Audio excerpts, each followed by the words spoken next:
जय श्री श्याम दोस्तों, जय शनिदेव। तो दोस्तों एक बार फिर से आप सबका आपके ही अपने श्याम वॉइस चैनल पर एक और नई वीडियो में स्वागत है। तो दोस्तों आज की वीडियो होने वाली है शनिवार की व्रत कथा के ऊपर। जी हाँ दोस्तों, आज की वीडियो में हम आपको सुनाने वाले हैं शनिदेव की व्रत कथा। तो आप अगर इस कथा को सुनना शुरू कर रहे हैं तो बीच में छोड़ करके मत जाइएगा, क्योंकि कोई भी कथा हो, कोई भी कहानी हो, उसमें उस कहानी को बीच में कभी नहीं छोड़ना चाहिए। अगर आपको नहीं सुननी है तो आप शुरू में ही जा सकते हैं, लेकिन कथा को बीच में छोड़ करके मत जाइएगा। ये आप सब दोस्तों से मेरी एक छोटी सी रिक्वेस्ट है। तो चलिए शुरू करते हैं वीडियो को आगे। शनिवार व्रत कथा शनिदेव को शांत कर उसकी वक्र दृष्टि से छुटकारा दिलाती है। शनिदेव की व्रत कथा पढ़ने से बिगड़े हुए काम बनने लगते हैं। कहते हैं कि सूर्य पुत्र शनिदेव ग्रहों में न्यायाधीश हैं, अर्थात वे सबको उनके कर्मों का फल प्रदान करते हैं।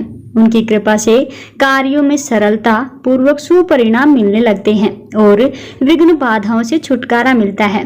तो शनिवार की जो व्रत विधि है वो ये है कि इस दिन विधि विधान से शनिदेव की पूजा होती है।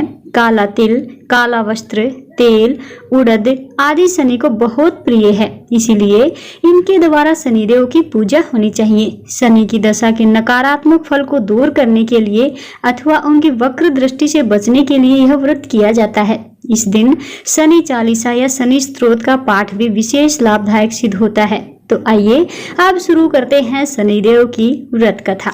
इस कथा को शुरू करने से पहले एक छोटी सी रिक्वेस्ट आपसे जरूर करेंगे कि अगर आप चैनल पर पहली बार आए हैं तो प्लीज चैनल को सब्सक्राइब करके साथ में रही बेल आइकन को प्रेस जरूर कीजिएगा, जिससे हर रोज आने वाली नई नई वीडियोज की नोटिफिकेशन सबसे पहले आपको मिलती रहे। और कमेंट में ओम शम शनिश्चराय नमः की हाजिरी जरूर लगाते जाइएगा। तो चलिए दोस्तों शुरू करते हैं शनिदेव की व्रत कथा। मान्यता है कि शनिवार व्रत कथा का पाठ करने से शनिदेव प्रसन्न होते हैं और उनसे संबंधित सभी परेशानियों का अंत हो जाता है। जिनकी कुंडली में शनि नकारात्मक परिणाम दे रहा हो और काम देर से होते हों या बनते बनते काम बिगड़ जाते हों, उन्हें शनिवार व्रत के साथ साथ इस व्रत कथा का पाठ भी अवश्य करना चाहिए। एक समय सूर्य, चंद्रमा, मंगल, बुध, बृहस्पति, शुक्र, शनि, राहु और केतु इन ग्रहों में आपस में झगड़ा हो गया कि हम सब में कौन बड़ा है।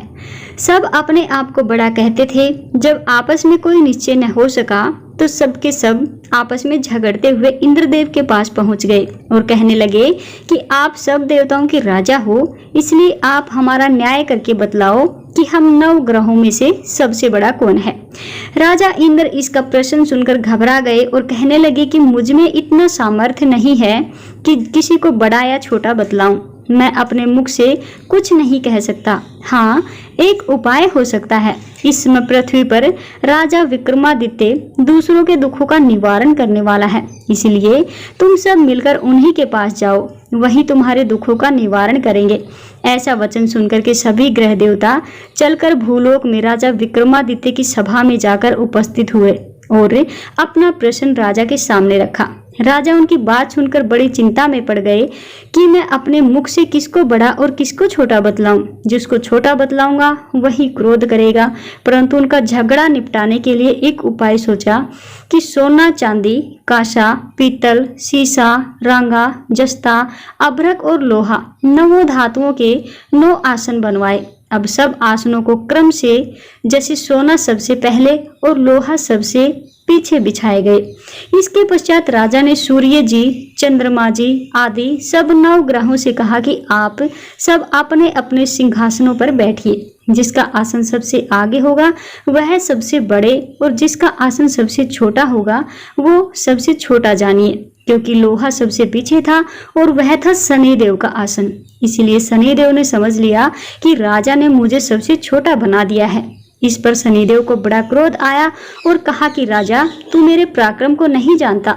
सूर्य एक राशि पर 1 महीना, चंद्रमा 2.25 महीना और 2 दिन, मंगल 1.5 महीना, बृहस्पति 13 महीने, बुध और शुक्र 1 महीने, परंतु मैं एक राशि पर 2.5 अथवा 7.5 साल तक रहता हूँ। बड़े बड़े देवताओं को भी मैंने भीषण दुख दिया है। राजन सुनो, श्री राम जी को 7.5 सती आई और वनवास हो गया। रावण पर जब आई तो राम ने लक्ष्मण को सेना लेकर लंका पर चढ़ाई कर दी, रावण के कुल का नाश कर दिया। हे राजा, अब तुम सावधान रहना। राजा कहने लगे कि जो कुछ भाग्य में होगा देखा जाएगा।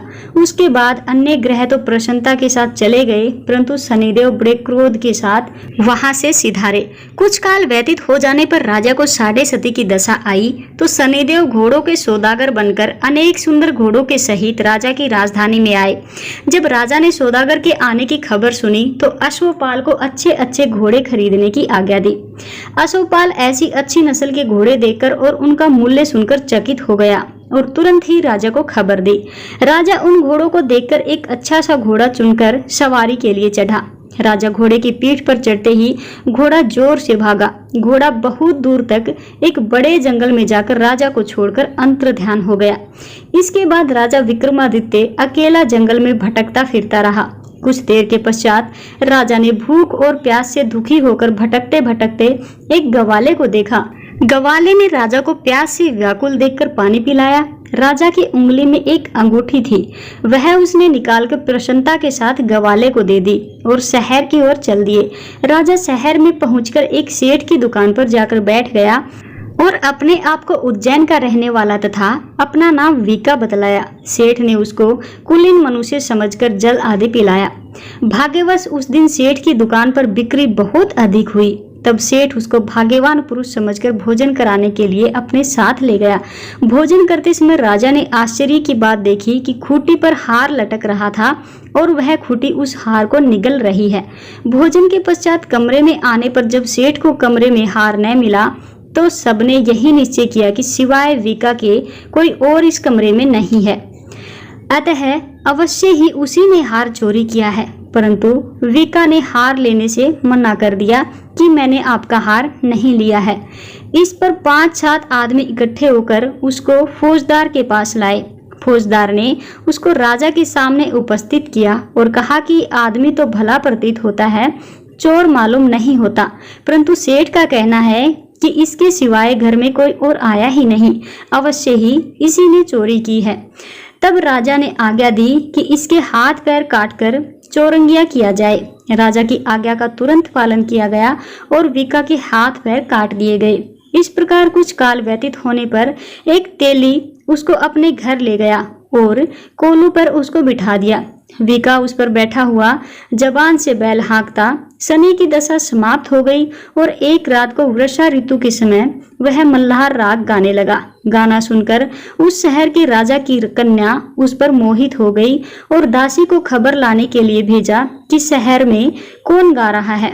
दासी सारे शहर में फिरती फिरती क्या देखती है कि तेली के घर में चौरंगिया राग गा रहा है। दासी ने महल में आकर राजकुमारी को सब वृत्तांत सुना दिया। बस उसी क्षण राजकुमारी ने अपने मन में यह प्रण कर लिया कि चाहे कुछ भी हो, मैंने इस चौरंगिया के साथ ही विवाह करना है। शनिवार की कथा में आगे वर्णन आता है कि प्रातःकाल होते ही जब दासी ने राजकुमारी को जगाना चाहा तो राजकुमारी अनशन व्रत लेकर पड़ी रही। जब दासी ने रानी के पास जाकर राजकुमारी के न उठने का वृतांत कहा, रानी ने तुरंत ही वहां पर आकर राजकुमारी को जगाया और उसके दुख का कारण पूछा। तो राजकुमारी ने कहा कि माताजी, मैंने यह प्रण लिया है कि तेली के घर में जो चौरंगिया है उसी के साथ विवाह करूंगी। माता ने कहा, पगली, यह क्या बात कह रही है? तुम्हारा विवाह किसी देश के अच्छे राजा के साथ किया जाएगा। कन्या कहने लगी कि माताजी, मैं अपना प्रण कभी नहीं तोड़ूंगी। माता ने चिंतित होकर यह बात राजा को बताई। जब महाराज ने भी आकर यह समझाया कि मैं अभी देश देशांतर में अपने दूत भेजकर सुयोग्य, रूपवान एवं बड़े से बड़े गुणी राजकुमार के साथ तुम्हारा विवाह करूंगा, ऐसी बात तुमको कभी नहीं विचारनी चाहिए। कन्या ने कहा, पिताजी, मैं अपने प्राण त्याग दूंगी, परंतु दूसरे से विवाह नहीं करूंगी। इतना सुनकर राजा ने क्रोध से कहा, यदि तेरे भाग्य में ऐसा ही लिखा है तो जैसी तेरी इच्छा, तू वैसा ही कर। राजा ने तेली को बुलाकर कहा कि तेरे घर में जो चौरंगिया है उसके साथ मैं अपनी कन्या का विवाह करना चाहता हूँ। तेली ने कहा कि ये कैसे हो सकता है? कहाँ आप हमारे राजा हो और कहाँ मैं एक तेली? परंतु राजा ने कहा कि भाग्य के लिखे को कोई नहीं टाल सकता, अपने घर जाकर विवाह की तैयारी करो। राजा ने उसी समय तोरण और वंदनवार लगाकर अपनी राजकुमारी का विवाह चौरंगिया विक्रमादित्य के साथ कर दिया। शनि व्रत कथा के अनुसार रात्रि को जब विक्रमादित्य और राजकुमारी महल में सोए तो आधी रात के समय शनिदेव ने विक्रमादित्य को स्वप्न में दर्शन दिया और कहा कि राजा, मुझको छोटा बतलाकर तुमने कितना दुख उठाया। राजा ने क्षमा मांगी। शनिदेव ने प्रसन्न होकर विक्रमादित्य को हाथ पैर दिए। तब राजा ने कहा, महाराज, मेरी प्रार्थना स्वीकार करें कि जैसा दुख आपने मुझे दिया है ऐसा किसी को न दें। शनिदेव ने कहा कि तुम्हारी यह प्रार्थना स्वीकार है। जो मनुष्य शनिवार व्रत कथा सुनेगा या कहेगा उसको मेरी दशा में कभी किसी प्रकार का दुख नहीं होगा। जो नित्य ही मेरा ध्यान करेगा या चींटियों को आटा डालेगा, सबके सब मनोरथ उसके पूर्ण होंगे। इतना कहकर के शनिदेव अंतर्ध्यान हो गए। शनिदेव ने राजा को हाथ पैर भी वापस दिए। दूसरे दिन जब सुबह राजकुमारी की आंख खुली तो वह आश्चर्यचकित हो गई। विका ने मन भावनी को बताया कि वह उज्जैन का राजा विक्रमादित्य है। मन भावनी खुशी से फूले नहीं समा रही थी। राजा और नगरवासी सभी अत्यंत प्रसन्न हुए।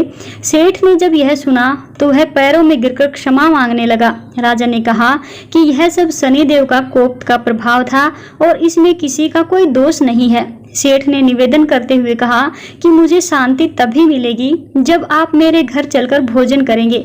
सेठ ने कई प्रकार के व्यंजनों से राजा का सत्कार किया। जब राजा भोजन कर रहे थे तभी जो खूटी हार निगल गई थी अब वो उस हार को उगल रही थी। सेठ ने अनेक मोहरे देकर राजा का धन्यवाद किया और अपनी कन्या श्री कंवरी से पाणी ग्रहण का निवेदन किया। राजा ने शहर से स्वीकार किया। राजा अपनी दोनों रानियों मन भावनी और श्री कंवरी को लेकर उज्जैन नगरी लौट आए। सारे नगर में दीपमाला और खुशी मनाई गई। राजा ने घोषणा करते हुए कहा कि मैंने शनिदेव को सबसे छोटा बताया था, लेकिन असल में वही सर्वोपरि है, वही सबसे बड़े हैं। तब से सारे राज्य में शनिदेव की पूजा और कथा नियमित रूप से होने लगी। सारी प्रजा के बीच खुशी और आनंद का वातावरण बन गया। शनिदेव के व्रत की कथा जो भी सुनता या पढ़ता है उसके सारे दुख दूर हो जाते हैं। तो दोस्तों, ये थी शनिदेव की कथा।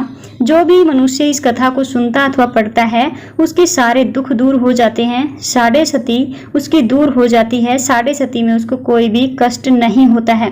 तो दोस्तों, आप इस कथा को अन्य लोगों के साथ भी शेयर कीजिएगा ताकि अन्य लोग भी इस कथा को सुन सके, अपने कष्टों को दूर कर सके।